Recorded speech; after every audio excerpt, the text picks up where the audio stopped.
Hello everyone, and we are here today with two of the 13 participants of the RSL BWF BEC Fast Track course. So here we have today Wessel. He's a badminton player and starting his transition as a coach in Badminton Netherlands, correct? And then we have also Floris, former badminton player and currently head coach of the junior squad in Belgium. Guys, you know each other pretty well, or that's what you have told me. So now I want to check a little bit how well you know each other. That's an easy one because he brags about his comeback quite a lot. It was the European men's team event where with the men's team of the Netherlands, we got the silver medal, so I also remember it quite well. I had a nice looking bald head. And Floris already stopped for 4 years, I think, but they needed an extra men's double player, so he made his comeback for that one. That was his last tournament, I think. Can we confirm?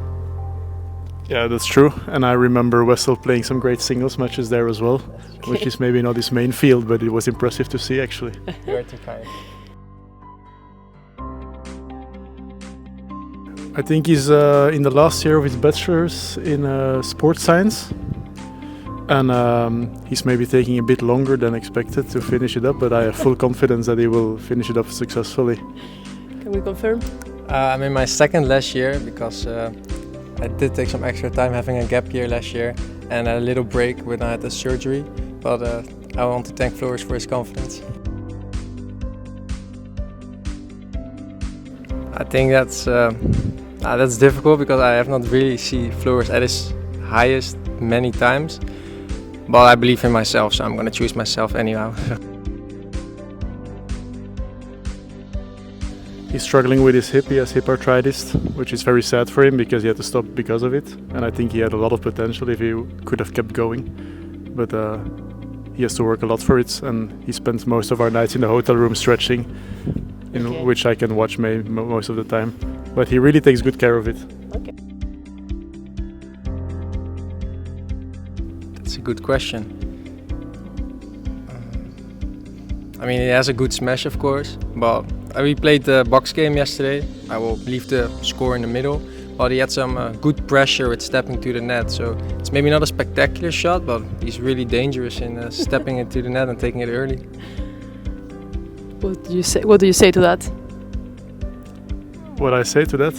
Do you think that is your strongest shot? I think it is actually. I love to put pressure forward to the net. Yeah, he's very vocal. So, and I think it's important as a coach to be active and present and try to make some adjustment to the players and be enthusiastic and give energy into the session. And he was like that as a player, and I also coached him for a little bit back in the day. He was always bringing energy to the sessions as well. So I think he also brings it as a coach. It's very important, especially with younger players as well.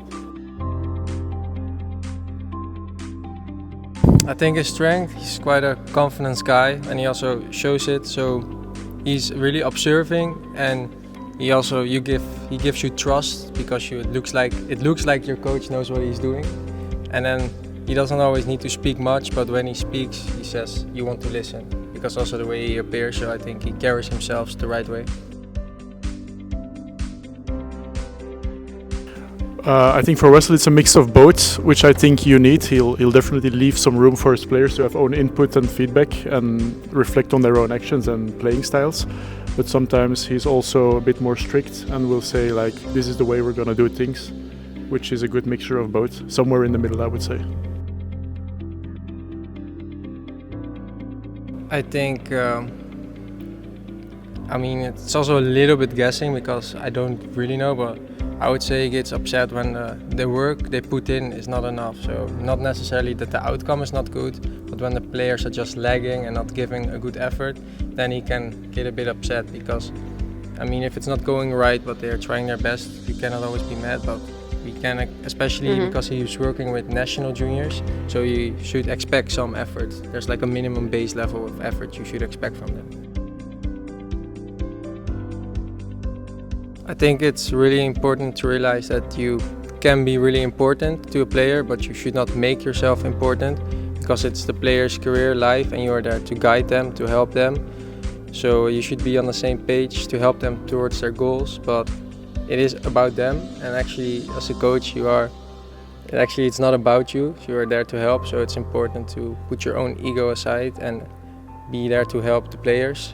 And then on a personal note, I think it's also important to have really a lot of trust, because if I look at other sports, like there are a lot of movies or documentaries about like American sports, and the way those guys talk about their coach, it's impressive. It's like special, like the bond they have.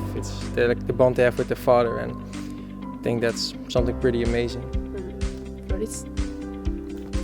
I think it's mainly about trying to transfer all your own positive experiences that you had as a player on the player themselves, and try to give back from what you've learned, and also try to respect all individual difference between your players. Not everybody can have the same approach, and you should really try to adapt towards the specific needs of every player. Thank you very much, guys.